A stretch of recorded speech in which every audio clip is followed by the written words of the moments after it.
Hi guys! Welcome back to the Saintly Sanctuary. Today I have here with me again, Teah. And she's going to join me in answering your questions. I put a story up a while back. Honestly, it's been some time. Next time I'll do the podcast sooner. This is the second episode, but we'll have the third one out sooner.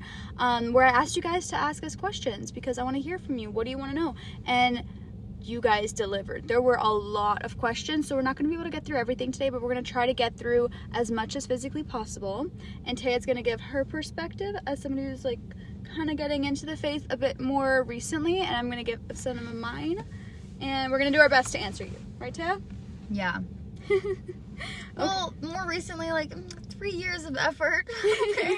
But like you're really, really getting into it recently, you know? It's just always going to be like that. It's going to get more and more really over every year. And I'm never going to feel...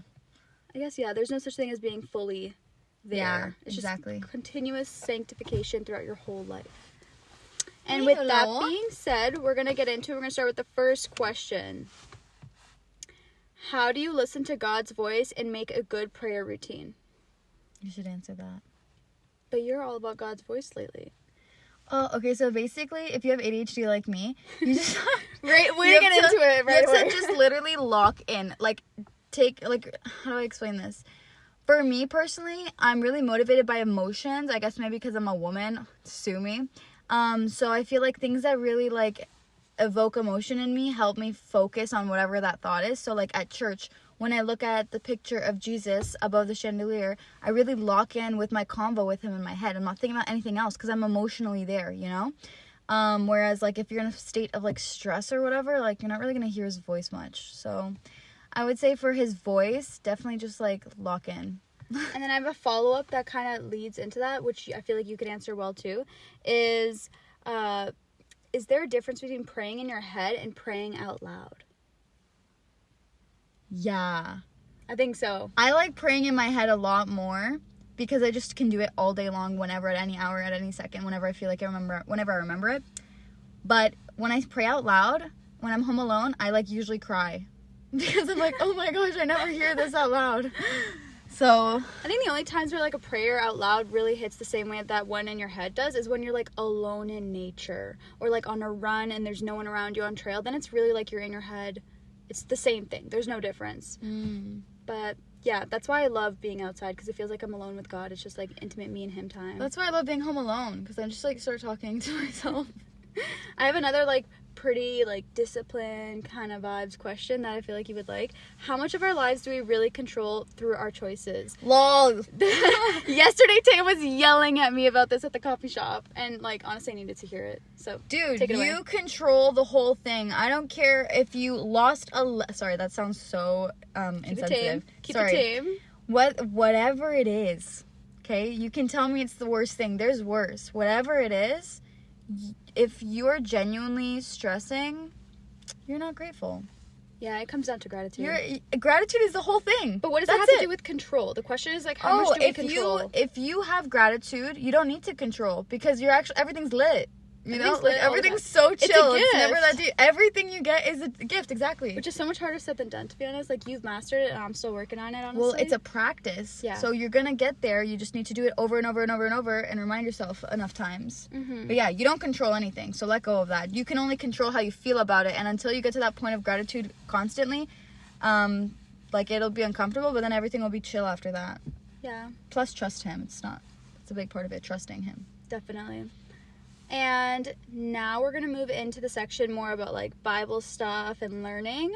And the first question is, what do you recommend as tips to getting into Bible study and like routine with that? Ooh, why are so many of these Teah questions? They're very Teah questions. I'll just say for myself, routine. So like everything's going to be impossible until you like habit stack. I love habit stacking. So it's like horrible for 2 weeks. It's like you're trying and then after the 2 week mark, you're not trying anymore. It just feels natural. And it's actually harder to not do it. You're going to feel like something's missing. That's my 2 cents, but you're the one who's like, you know, master the routine of Bible study every morning. So you share. Yeah, I think Leah's is good because then that kind of makes you feel like on a day that you don't feel like doing it, you kind of feel off if you don't because now it's part of your routine of the day. So that's really a good one. Me, for instance, when I was getting into growing that habit, I was really motivated by stimulation because everything else in my life was very stimulating. So in order for me to like maintain that stimulation or not get bored in something really like, you know, slow, like Bible studying where you have to read it slowly, really understand everything. You can't just skim through. Yeah, exactly. You can't skim through it. Usually note taking is even more ideal because then you can pertain it to yourself in your own situations. Is silly things like I would use a bunch of colored highlighters. Sue me, I know that's not really right, but it worked at the time. Yeah, make it. But for somebody who's not interested whatsoever, make it like a little novel experience, like Bible, like a genuine like book study. You know, light a candle. So yeah, candle for sure. Make it a vibe. Have like a little section for it. Like yeah, views. The window. Yeah, or backyard. I got like stickers for like the bookmarks. Make it fun. You know what I mean? Yeah, that's a good one too. But I like yours a lot because that worked for me. The next one is, as a new Catholic, how do you remember all the prayers? I feel like we grew up in the church, so this is a little hard, but there was some like Hail Holy Queen that I learned recently, and that was strictly because my morning commute was like, it was like rosary every single morning. And I'd play it on Spotify, so I would learn along. There were certain parts of the rosary I never learned as a child, like Hail Holy Queen, and the other parts like just after you finish the decade. And so with it being part of my routine every single morning, the rosary is playing every single day. It was tattooed in my brain within a month, honestly. Oh my god. You know, I pulled I can't even reference him because they don't know him.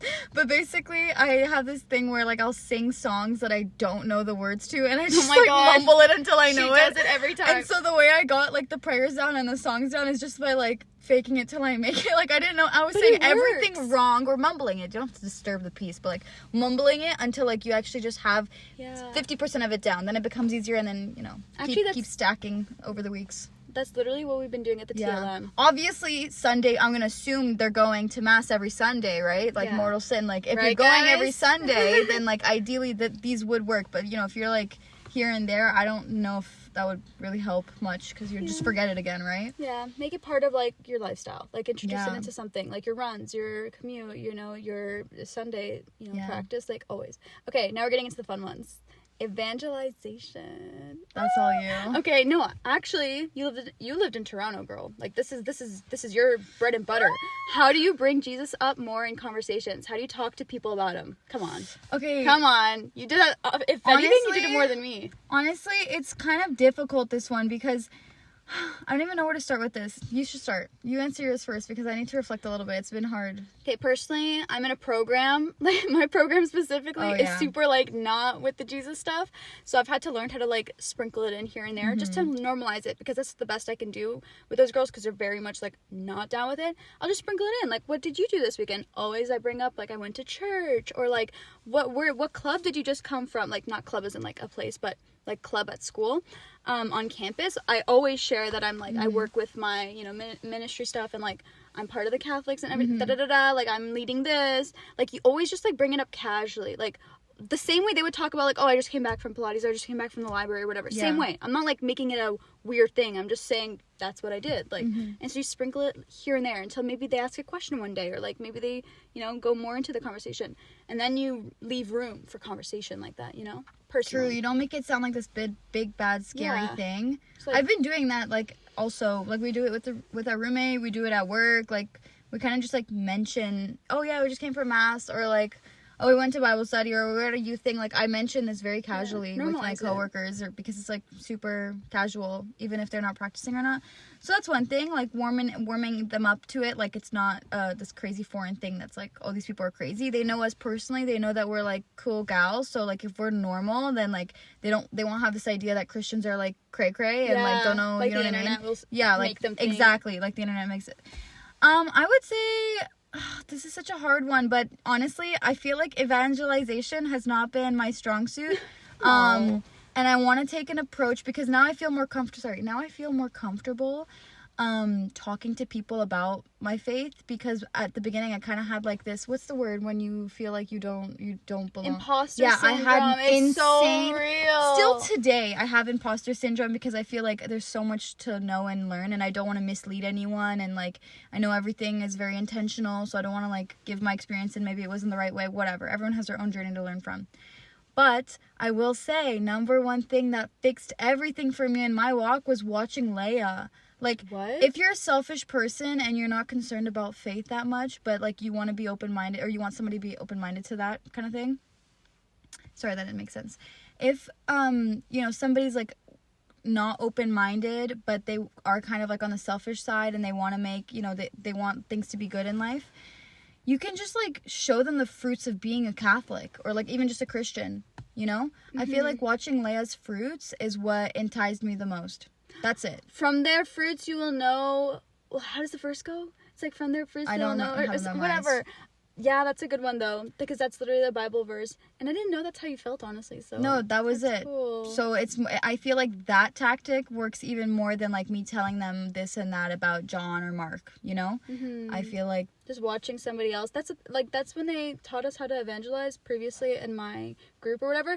They really emphasized, like, you need to, like, show the love of God and show the love of Jesus, because people are gonna be like, what the heck? What's up with these people? Like, what are they so full of? That was me. I was some. like, what is Leah doing that I'm not? Why is her life so much more simpler, easier, and I'm here, like, stressing over every little thing? No, because she has all the answers at the end of the day, and she trusts a bigger thing than her. It's not her. It's something bigger than her. Yeah. So that's a good answer. Long answer, though.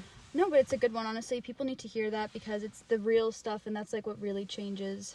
That's what really makes an impact. I feel like that's what's going to impact the people in my life. Not me saying anything, them watching. Yeah.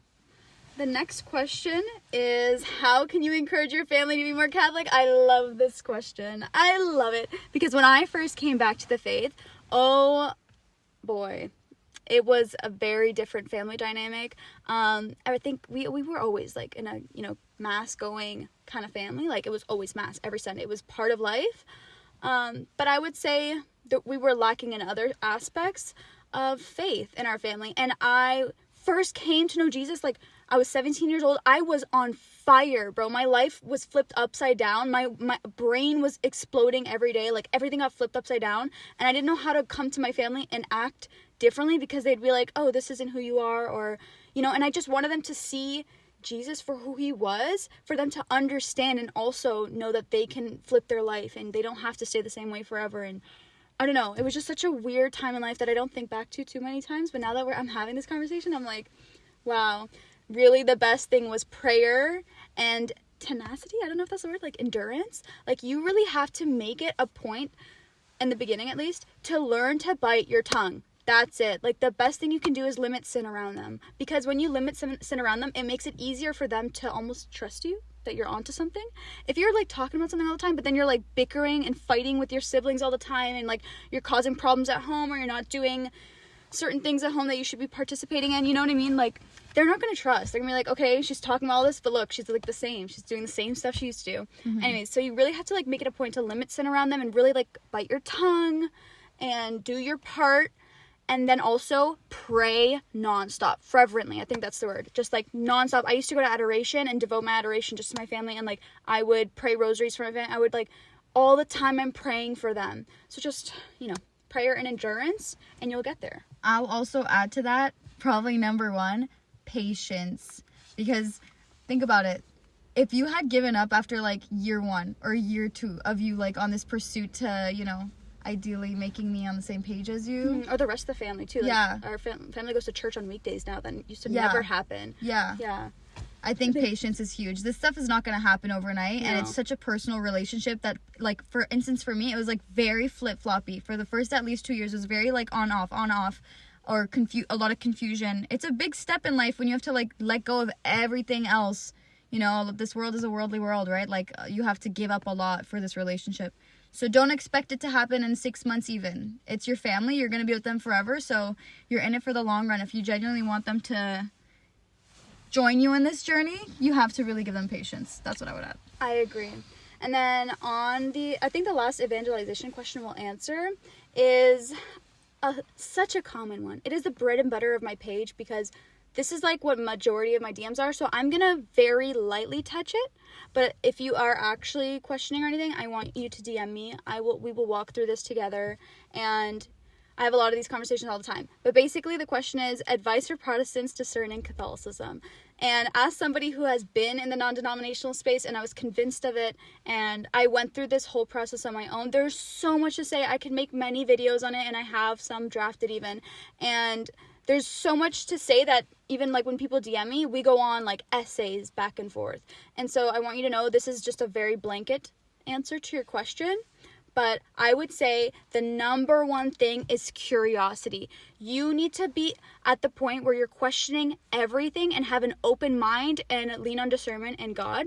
So just ask that God shows you and tell him, like, I will trust you. So you can't be stuck in your ways from things that you've heard maybe Pastor Bob say or family members or friends or whatever, and what they're telling you in your ear. You got to shut everything down. It's now just you and God, okay? And that's my best advice, but what you'll see with that is you're going to really need discernment when you're learning about history, when you're learning about different denominations, and I would really, really encourage you to go sit in adoration. Oh my goodness. That is the most impactful thing. I've seen so many people convert just from sitting in adoration. Like the Eucharist alone has converted so many people, and it will continue to. I mean, Mary as well, but I know Mary is a very controversial thing in the Protestant space, so we'll get into that another day. The Rosary has been the single most impactful weapon that I've used in my Catholic journey. That's another conversation for another day, but just sit at adoration. Spend a couple hours there. Maybe go with a Catholic friend to Mass. Talk to a priest if you go to a Mass ever. Sit down at Mass. Just hear it for yourself. Just sit there, listen. You don't have to do anything else. Just observe. You don't have to, do anything at all. Go with a friend if you can. Stay after Mass. Talk to the priest. Just ask questions. That's it. Have a curious mind, an open mind, and ask. Ask, ask, ask. You're in the learning time. So that's my best advice. And with that, I think this has become a long enough podcast. There's so much more I want to answer. There are great questions, and I really want to get into it. There's lots about veiling and friendship and relationships and dating, but we're going to save that for the next episode. Spicy! Yes, the stuff that we like. Oh my gosh. Yes. My sister is like a relationship pro. Yeah, it's going to be a yap session. I can't be classified a pro until like I'm in marriage, I feel like. Yeah, we should listen to married women for like the best advice, I think. But I'm definitely seasoned enough to go over some things that you guys could avoid at least. Yeah. And we both have some interesting experiences from our past that would be really helpful, I feel like. So I really can't wait for that podcast. We're going to get into it and we're going to answer as much as possible in that one as well. And thank you guys so much for listening. Thank you for joining us on the second episode of Saintly Sanctuary. We can't wait for you to join us on the next one. And happy Easter. Okay, bye guys. Bye. We love you. Bye.